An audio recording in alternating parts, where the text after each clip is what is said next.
Hello everyone, I'm happy to be a part of UpperCrust Insight, initiative by UpperCrust Wells, where we aim to uncover industry knowledge from top leaders across the various sectors, sharing their valuable perspectives and expertise. At UpperCrust Wealth, we believe in deep research, diving deep into the industry's trends and opportunities to craft bespoke portfolios for our ultra high net worth individuals tailored unique needs.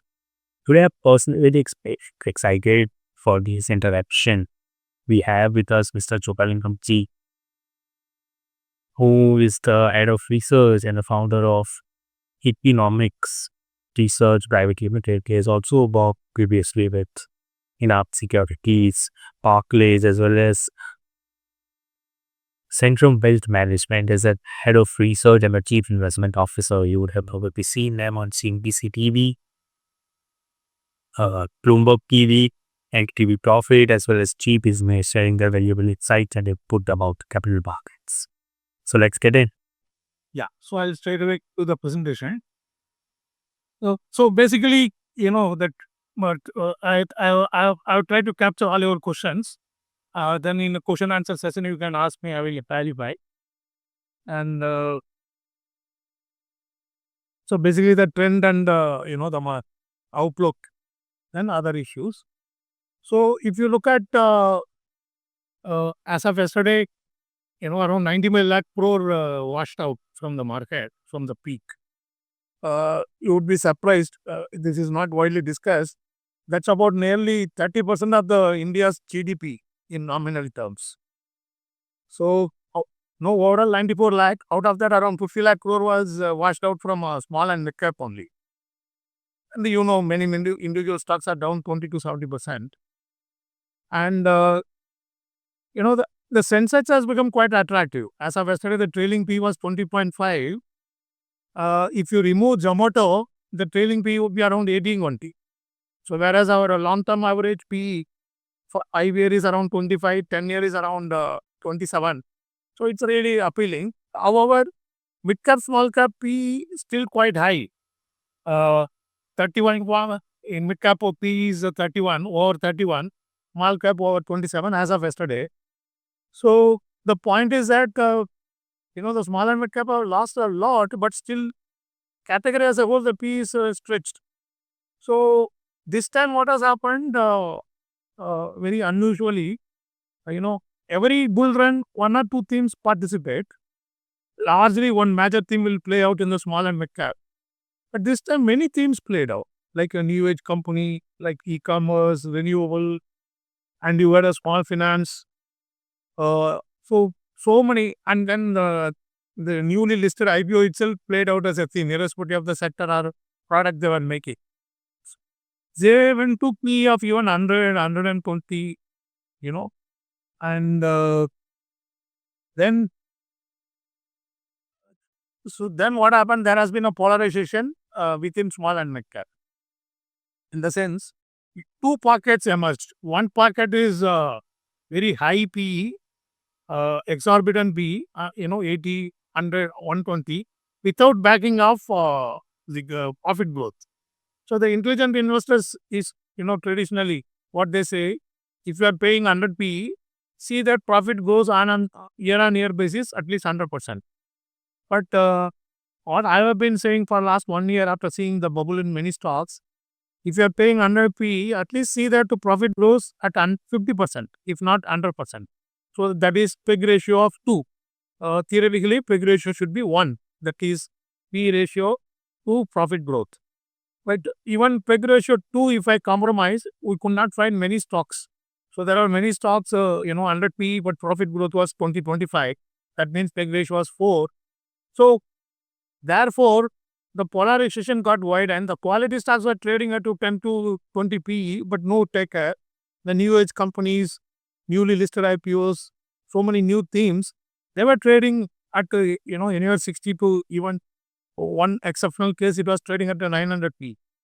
So that impact is still there. Even after 50 lakh crore of market cap erosion, even now, uh, this, the dichotomy between the two sets are there. Even now, there are a lot of stocks having PEG ratio of 3, 4, and a lot of quality stocks are trading at to 10 to 20 PE and backed by profit growth also, sound profit growth. So this is something quite unusual in terms of magnitude or scale I have not seen in the last 30 years. So market cycles are common. We had a dot-com bust, Lehman crisis, COVID pandemic. These are all external. And then we had a macro growth slowdown. The global economy slowed down in 2016, and the India economy also slowed down. Then you had a 2002-3 massive drought. So there are two set of reasons. One, exogenous shocks. The other one, domestic economic slowdown. So this time, you know, three reasons we explain this downfall. One is a bubble in the valuation, abnormal. Like one IPO, one pharma company recently listed, the enterprise value to sales became 23 times. The best company, in the domestic pharma business was JP Chemical. It hit 8 to 9 times EV to sales, whereas one newly listed company went to 23 times also. And that stock is now down 40-50%. Even after such a fall, still trading at a 12 times, 13 times. So this crash, according to me, mainly contributed by bubble in small and mid cap. Second, the external shock in terms of the tariff war from January, because market started falling from October, two phases, October to December one phase, then post Trump leadership, then announcement on tariff, then another space. So the deep fall happened in January to March also. So we had a bubble in valuation, and second we had a growth slowdown, and third, the stretched valuation as a category, small cap or mid cap, to the Sensex. So it got widened. At some point, the mid cap PE, trailing PE, went to even close to 50. So this also quite unusual. Even in last bull run was in 2016-17 small cap, and 18-19 it corrected small cap. It fell down 30%, and Sensex went up by 30%. It underperformed by 60%. So that was basically the relative valuation as a category. So these are the three reasons: exogenous shocks in terms of Trump, macroeconomic growth slowdown, which is translated into corporate earning, and third, the category stretched valuation, small and mid cap. So that's why a lot of stocks, the small finance company, one company has gone to even 10 times the price to book value, and that stock is down 70-75%. These are the three set of reasons. And now outlook. Yesterday market recovered. I believe there could be minor shocks till March 31st, but definitely this time also market will recover significantly. So, one is the history, and second, economic factors, and third, logic. Now, that high tariff will lead to high inflation, and ultimately it will slow down growth in US. Very interestingly, one particular point which was not widely discussed is small businesses in the US employ roughly half of the people, and they already complained that the tariff war has started hitting their margin and their production cost, and they are not able to do successfully the business. They already complained. So America would be impacted. This is what history also says. Whenever we had a severe tariff war, this happened. And second, on domestic front, the GDP growth in the second half is expected to improve, and that should improve the corporate earning, because the one reason why this time both Sensex Nifty fell badly along with the small and mid cap. Sensex Nifty fell 18%, and the small mid cap indices fell about 20 to 23%. So more or less same magnitude. So when you had a valuation bubble in small and mid cap, in the large cap you had a problem of single digit growth syndrome. Cement volume was single digit, FMCG volume was single digit, then IT service export in dollar term was in single digit.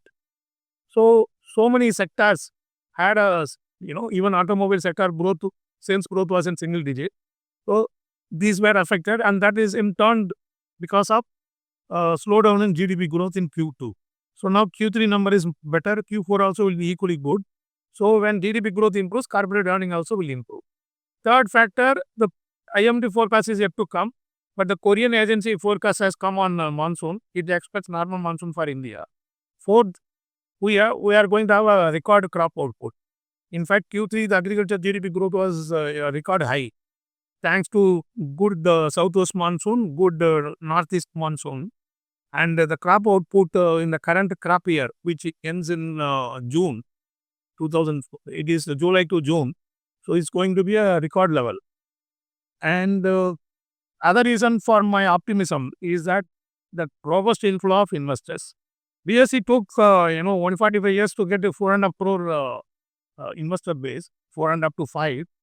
But in the last 7-8 years, it has added more than 15 crore last 7-8 years only. And even now, despite the market crash, every week 6 to 7 lakh new investors are coming in. And that is going to give support to the market because the investor base itself, has gone up by more than 4 times in the last 10-12 years, which means a lot. So which can give a lot of support to the market, particularly in the small and mid cap. Why? One more reason. The FI selling is largely concentrated in the large cap, in the large mid caps. So small cap, the presence is very weak. So that is where a lot of retail investors love to invest with high risk. So therefore, this is another reason. One more reason, because of this robust inflow of investors, retail investors, so the DI and the retail investors combined equity ownership has become 27%, whereas the FII ownership is only 17%. So at this rate of robust inflow, in a couple of 2-3 years, we will have a still reduced dependence on FII. Yes, FII would matter at least for another 5-10 years. There is no doubt about it. But we are slowly reducing our dependence. The kind of selling they have done, very unprecedented. This kind of selling happened only in dot-com bust or Lehman crisis, but this is very unusual. And for still, the Sensex Nifty fell only about 18-19%. But in normal case, even the whole market cap has fallen 23%. Otherwise, normally our experience is when our FICL like this, we used to fall even 55%. That was in the post-Lehman crisis. So the pain is, big, but still it would have been much bigger if the DI and retail ownership has not increased. So this way, the future also, you will have a debate. So the short to medium to long term story remains fabulous in my view. The valuation also appealing now, as what has happened, a lot of stocks have crashed anywhere 50 to 60%. So many stocks have fallen 30 to 60% in this meltdown 6 months. And this has pulled down on even the quality stocks. So, and many quality stocks are now having very attractive valuations. So 2025, FY25 is a year of miss. Our Sensex Nifty almost stagnating. But FY26 will be a great year, I believe. There will be a substantial recovery. So another reason which gives this optimism is interest rate cycle reversal. We just started with only a basis point cut, but definitely in FY26 you will have a significant cut. As I said, the tariff war will lead to definitely global pain. The economies will start correcting. There are already reports of the German economy having difficulties. This would happen ultimately to US also. They may reduce the trade deficit, but the economy, consumer spending already started coming down. Inflation started moving up, and the small business started getting affected. So their GDP will affect. And that would mean the Fed will be under pressure to cut down the rate. And India also would cut down along with the Fed, because even if Fed doesn't cut down, India is likely to cut down more. Why? High price, as of yesterday, the high price has crashed 27% from 52-week high. It's a fabulous. The global pay is India's gain. In the past also, whenever we had a global pain, India had to gain. Yes, India suffered, no doubt at all. You take the Lehman crisis or COVID crisis or 2016 global deflationary conditions. Indian economy affected, Indian market affected, but the quick revival came thanks to this global pain, which leads to cheap oil. And that saved a lot of money. Like we import around $140 billion worth of crude oil. Just imagine, every 10% fall in the oil, your import bill is saved by $14 billion. So if you are down 25%, on 140 billion, it means about 30, $35 billion of saving, around 30 to $33 billion of saving, which is very big because it is much bigger than the India's pharma exports. So this is what helped in the Indian economy. So that is also happening once again now. So also, though the physical goods export is struggling, we are improving our import substitutes, which is visible in electronics exports. So we are importing now, we are exporting. Agri export also improving, and a lot of import substitute to PLI scheme also happening. So all these factors, these two set of factors will help us. Now India is a solid growth story. Those who don't look at annual return, definitely this kind of situation is very good. I just want to read out FY 2002, our overall market cap, entire market cap of India was 6 lakh crore. 2006, it became 30 lakh crore. 2010, 62 lakh crore. 2015, 102 lakh crore. 2020, after touching 151 lakh crore, it fell to 113 post-COVID. Then 2024, September peak, 484 lakh crore. So today we are about, again, close to 400 lakh crore. We have recovered substantially in the last 2 days itself. The point I am saying, if you take every 5-year block, India withstood all the exogenous shocks, growth slowdown in the corporate earning. In a back of 5 years, it always came back with the vengeance. So that would happen now also. So what are the risk factors for my bullish view? Only two risk factors I could see. One, if monsoon fails miserably and it is accompanied by very high heat wave, and monsoon fails miserably, not just a failure, even 94% rainfall is considered as a normal. I would say even 10% failure in the rainfall we can manage. By any chance, if it is beyond double digit 10% rainfall failure and accompanied by heat wave, then we'll have a problem. Second, political economy, political economic conditions between India and US by any chance turn unfavorable, that will be a major risk factor.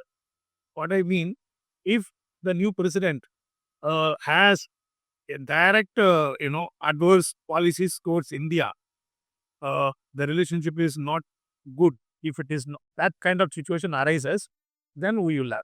Otherwise, his inclusion of India is not going to make much for severe impact, because we depend heavily on pharma and IT exports. IT exports, we don't have a tariff problem. The kind of tariff they impose, we impose more or less. Say. Pharma, yes, the tariff is lower, but the problem is the US consumer spending will increase, healthcare cost will increase. So overall, China generated $361 billion trade surplus in calendar year 2024 with the US alone. And we generated around $45 billion. We had hardly 12% of what China, creates surplus with the US. So really, we are not a major threat to US external balance sheet. We are not a major threat. So, and also politically, China, India are most populated countries. I don't see a scenario where US taking up both India and China as economic rivalry, which is not good in the interest of US.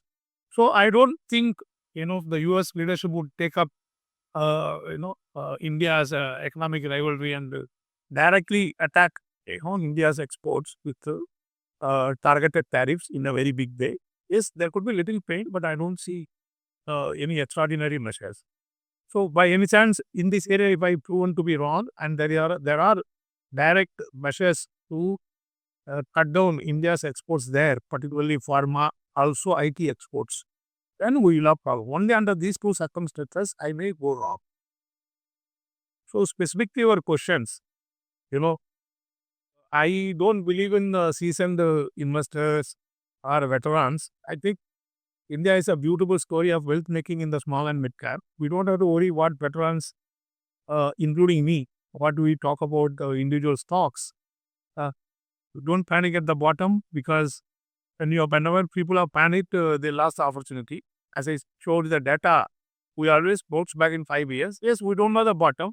You may think we did fucked up and invest, you may lose 10-20%, but then India, amazing story, 3 to 5 years, you're bound to, bounce back. So the only thing is don't put a big stake in percentage driven stock. I said there are two pockets within SMC, small and big cap segment.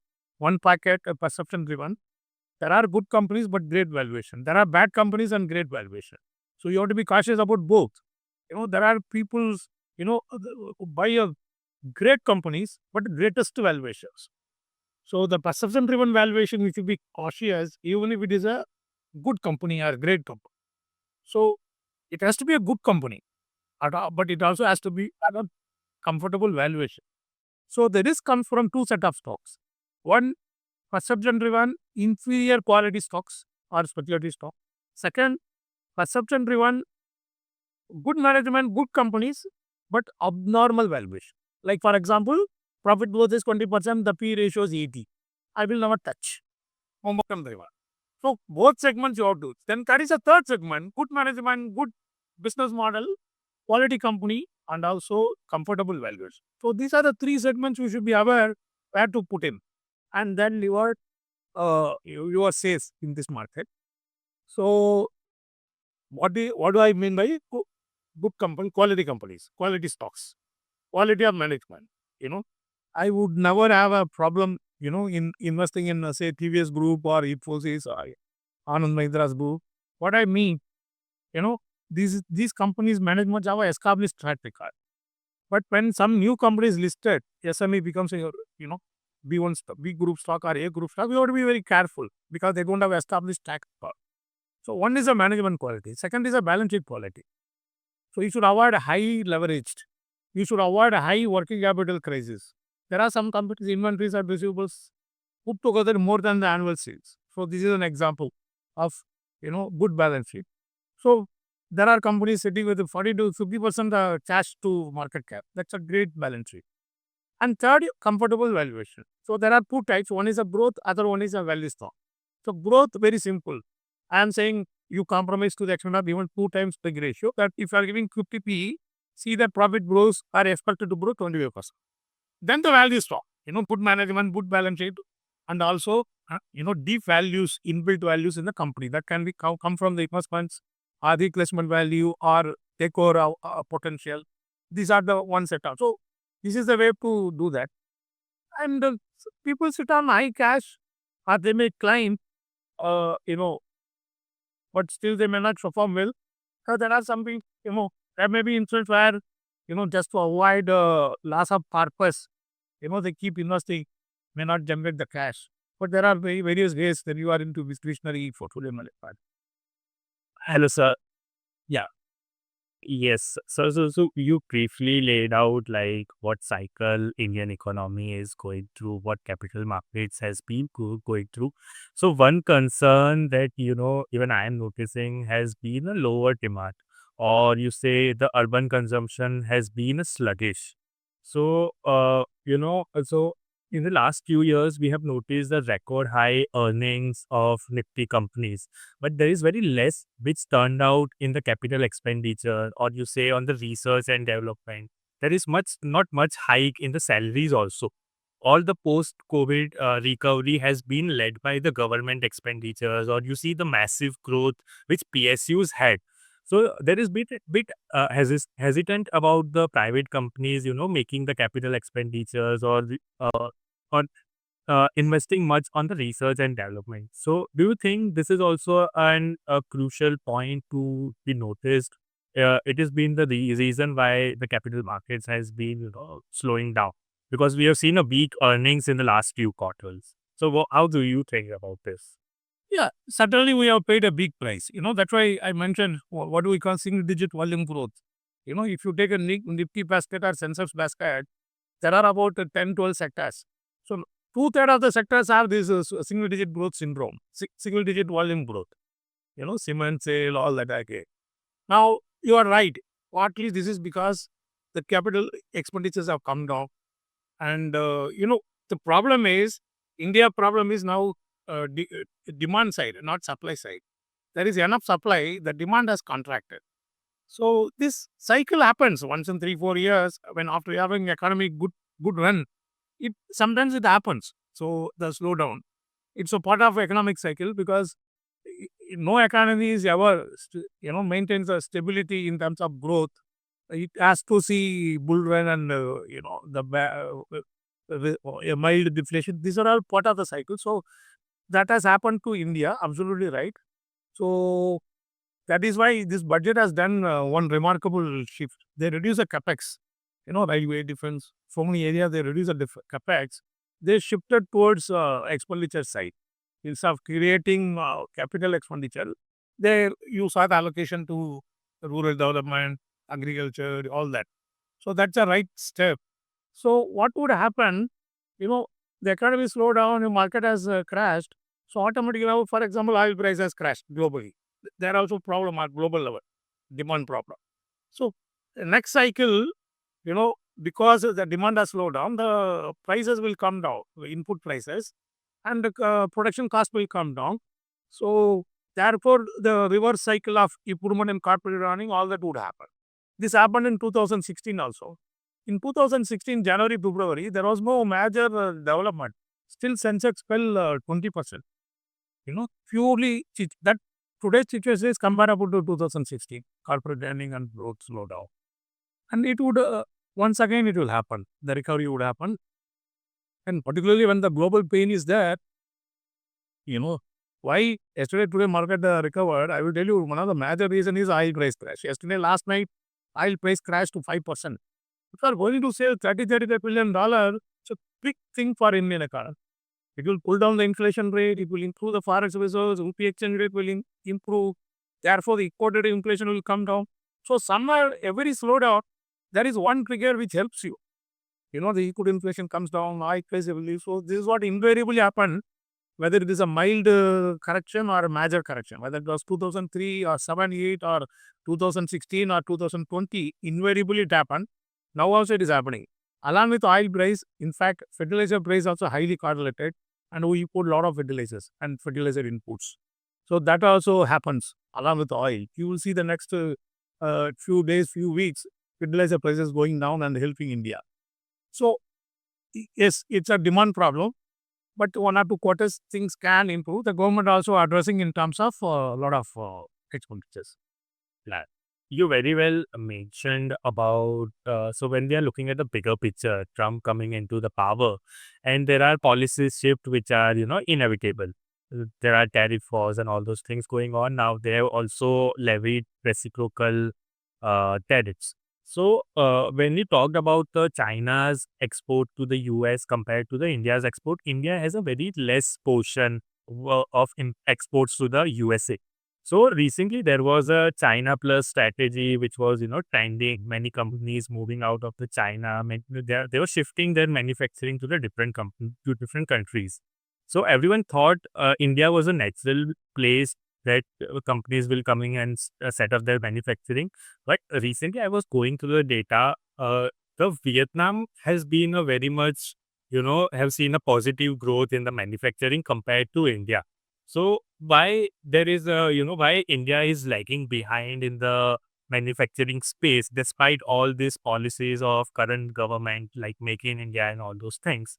So what are your take on this? What steps should India take to improvise this thing? Because if we even today if we see revenue coming from the manufacturing sector is very low compared to the service sector. So what India should do to improvise this thing? Yeah, first of all, when we say trade surplus, we confine to goods exports. So, in terms of goods exports, yes, we are nowhere compared to China. So that's why I carefully said, always goods exports. But if you take IT services exports, yes, we rely heavily on US. US, gives us a lot of surplus. There is no doubt. Roughly, I don't have a number. It could be anywhere from $70-80 billion also we may be generating from US in service exports. So, but there is no tariff issue on that. So that's why I assume that US doesn't touch that US does touch. But if they do that, that will be one of my risk factors. Coming back to China plus one and not happening. I'm also surprised. I am not able to understand, what is a political or economic reason behind it. Because our gross FDI has gone up. There is a growth, but our net FDI, that is gross FDI inflow minus outward FDI, it's not growing, significantly. There is a degrowth. So I'm wondering why it is not happening. This is a big question. But it might happen because the government is taking the right steps in terms of bilateral relationships. So we had, with the UAE, so many countries, recently we had a talk with the UK. So there are tremendous effort is being taken by the government in terms of bilateral relationship. So far, 3, 4 countries, India has had a serious dialogue. So let us wait and see in FY26 whether we can get FDI from these economies. Right.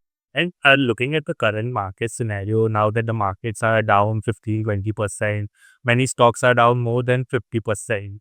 Many would be, interested, even I'm personally interested, if given the current market scenario, if, sir, you had to build a portfolio from the scratch, which sectors you would, focus on, which sectors are looking more promising to you, and which sectors you would advise to be very cautious going down 2 to 3 years in the next years? Again, in FY26, I may be wrong, but 100% confident that small and mid cap will beat Sensex and Nifty. Because the Sensex and Nifty are entire large cap space, even if you take, the top 100 stocks. This single digit growth syndrome is there, still there. Durables are having problems, cement industry has problem, automobile sales have problem, IT service exports in dollar value, we have a problem. FMCG volume growth also in single digit. So I don't see for 1 or 2 quarters this changing. So the only sector strong growth you can see is in the banking sector. Though the credit growth has slowed down from 16% to 12% or 11% year-on-year credit growth, it is still growing in double digit. So one is very confident of continued double-digit growth in banking. Second would be telecom. Still, in terms of revenues, they can maintain double-digit growth. So apart from that, if you go beyond this, like oil and gas, when oil price crashes, the gas price also will crash. So they have a problem. So beyond these two sectors, I don't buy. Maybe for defensive purpose, one can consider pharma and the IT, but one has to wait till Apple better to before going very aggressive and fresh investments and see what Mr. Trump does for both pharma and the IT. So large cap, you can have a neutral stance on other sectors, but these are the two sectors.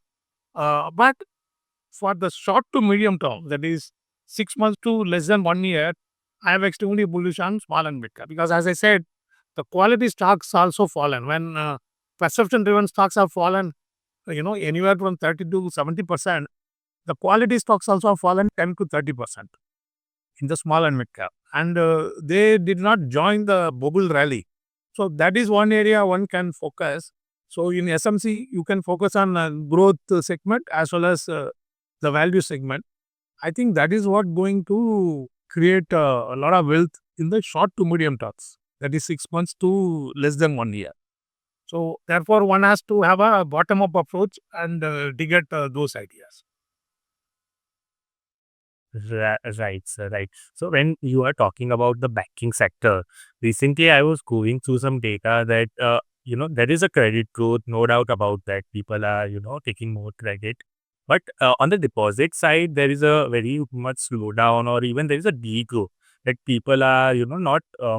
So earlier, most of the economy was, carried away by the banks. So there were more people depositing their money into the fixed deposits. So bank had a consistent inflow, but now that is a thing which is lacking after the post COVID time. You already mentioned that there is a huge wave of new investors coming into the capital markets, investing a lot of money in the stock markets.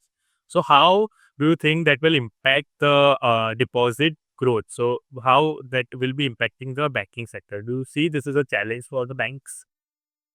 Bankers are challenger. That is why the growth has come down from 16% to 11, 12%. But after COVID, we had a even 500% credit growth year on year. So this 16 was unusual and abnormal because we had a lot of bullish, scenario in the economy and market at that time. In 23, particularly 23, 22 to 24, we had a very good growth. But now it has come down to 11%. One major reason is a massive bull run in the stock market. When Modi ji became Prime Minister in 2024, the entire market cap was 84 lakh crore. So last September, we touched 484 lakh crore. Almost 5 times, nearly 5 times. And, the last 1 year alone, some 4-5 crore new, around 4 crore new investors have come. Now, what it means, when I said every week 6 to 8 lakh new investors are coming, very interesting. As a student of economics, I will tell you. Yeah. So last 12 months alone, 4.6 crore investors have come. In 2 years, somewhere around 7 to 8 crore investors have come. Just 2 years, 24 months, last 24 months, 7-8 crore investors. Now, very simple common sense. Now imagine your brother is studying, he finished his college and he just joined the job. He also becomes a new participant in the stock market and he starts investing. So what if he has not become a new investor, where that money would have gone? It would have stayed in the bank. So if you are getting 7 crore investors in just 24 months, so all these 7 crore made a fresh investment in the stock market through mutual fund and direct equity. And that money otherwise would have got to bank. And second, already existing investors, even we have reduced the deposit exposure and invested in the stocks. So everybody wants to participate in the rally. So that has indirectly affected the deposits. And unfortunately, that was not a major problem for bank because the demand for credit also came down from 16% to 11%. Some of the banks are growing even at 8-9%. So it did not cause a crisis. So, but still deposit is growing at 8 to 10%. Things would improve. As I said, these cycles are very common.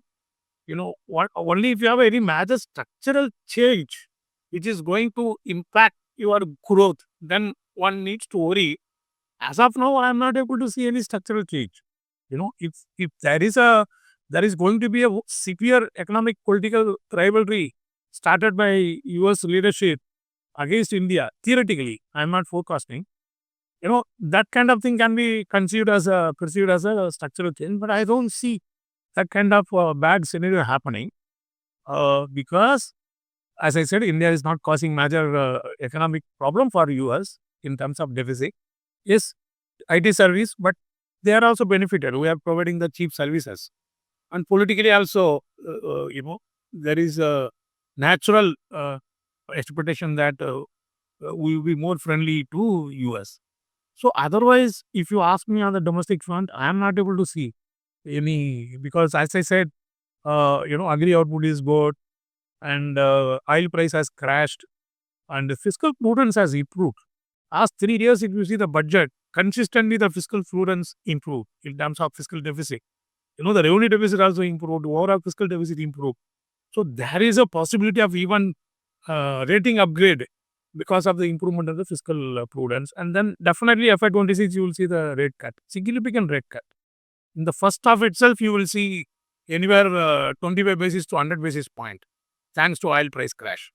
So I don't see any structural change to worry. This is part of economic cycle and this would reverse. Right. I completely agree on what you said. Now, looking at the geopolitics, what all is happening around the world. Now, recently there is also the mentioning of, very frequently there is a mentioning of World War III. So do you think this is a real challenge or investors should take this into account when they are investing right now?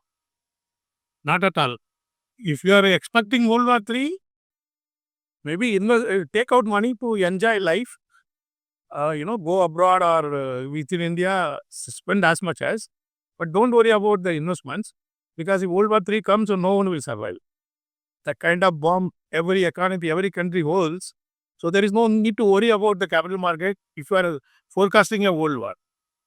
That is on a lighter note, a logic based. But if you ask me, I don't think there will be a world war in the short to medium term. That means at least for another 3 to 5 years or even for 10 years, unless some mad person, other part of the world presses the button. Why I am saying confidently, all major countries in the world have bombs. So that will act as a deterrent. So in the last 10, 15 years, if you see, or even 20 years, all the battles have localized. Last 20, 25 years, if you see, ever since India also developed the bomb and major countries are reportedly having access to bomb. So you don't see a full-fledged war. You see a localized battle like Ukraine. It's not spreading. Gaza, Israel, not spreading. Because everybody has a fear. Everybody knows, what Mr. Abdul Kalam said. Holding bomb will act as a war deterrent. So, so therefore, I don't believe there is need to worry about war at all. On the other hand, if Ukraine war stops, oil price will crash further. And U.S. President new leadership has suggested strongly that U.S. maximize oil output. And Saudi Arabia and Russia last week announced increasing the oil output. And top of it, if Ukraine war stops, another 5-10% we will see. And Mr. Trump is acting like a businessman. So he is cutting down all unnecessary costs. So supporting war outside US, it feels, that's what I derived. It feels unnecessary cost. So it is US economic interest, which is adapted towards in terms of, 36, $37 trillion. So it is in their own interest, the wars have to stop. That will be big boon to India because oil price will crash further. That single factor alone is, nearly enough for India to get the trigger for growth in the economy and the solid recovery in the stock market. Right. And the one last question that I wanted to ask, like due to the geopolitical tension and looking at the India stand, India is a very neutral, not even favoring US or not even favoring to the Russia. So do you think that if the geopolitics tensions escalates, so there will be a more need of more weapons? Now even the smaller countries will, start importing weapons. And looking at the India stance, India will have a high demand if India starts, manufacturing the defects, which we are already focusing right now. So do you see a room of growth for the India's defense manufacturing going forward 3 to 5 years? I may be wrong. I think the defense team will not come back. You look at the budget allocation for defense, except for maintenance and some upgradation and modernization, we don't need. Very simple logic. When you are sitting on bomb, you know, you are well protected. It doesn't matter, whether you are much smaller than other economies. So it doesn't matter. When you have a bomb, everybody will think 10 times before attacking. So war will, the holding bomb will act as a war deterrent. That's my firm faith. So I firmly believe, two things. India will continue to maintain the neutral stance. It's a very tough job, easy to say, but they will do because we are, dependent on US for our IT exports and pharma exports. That's a big, big, dependence. And without that, it's very difficult to imagine. So at the same time, we can't, afford to have any battle with the neighbors because that will put back every economy by 5 to 10 years. So I believe that a neutral stance would continue. That's a good strategy that is already reflected in the last 10 years. So, we have been free from any sort of, major fight on the border. So there could have been some instances, but that's very common. And otherwise, so it is well managed. So I doubt defense team will play out once again next 5 years. I think it's all gone unless there is a need for any huge modernization or some upgrades. All right, all right. So, one last thing, do you see the market recovering from these levels? I have given my neck out for last 2 months. I've been consistent saying that by March or end of March, market will bottom out and we will see a phenomenal recovery in April onwards. And I maintain that. Maybe I'm wrong. Maybe what started yesterday may be maybe a sign of already we hit the bottom. Quite possible. But as I mentioned, the only possible risk factor, monsoon should not fail miserably, and there should not be any, targeted decision by the U.S. leadership on India's exports of IT, pharma. These are the two tough export items in our baskets, which I don't think can happen. So these are the possible two risk factors. Otherwise, I feel FY25 was a year of myths. FY26 you will make it up. Only suggestion is that investors should be very cautious. Don't go after the bubble stocks, the momentum perception driven stocks. The risk is enormous. This market has proven. Some of the finance companies which have gone up 10 times EV, price to book value, they have destroyed the wealth. So when you invest in such a momentum driven stocks, what happens? The wealth destruction becomes permanent. But when you invest in a quality stocks, as I mentioned, management, balance sheet, durable business model, all that, then even if you lose temporarily, the majority of the stocks get back your principal, meaning majority of stocks also give you good return. So that is the one learning one has to take from this, last 5 months meltdown. All right, sir. It was very pleasure to, host you. Thank you so much for your time. Yeah. Just see my message. Yeah. Okay. Can you share your details on my? You can stop your recording or then we can chat. Yes, I have stopped the record. Uh, yes.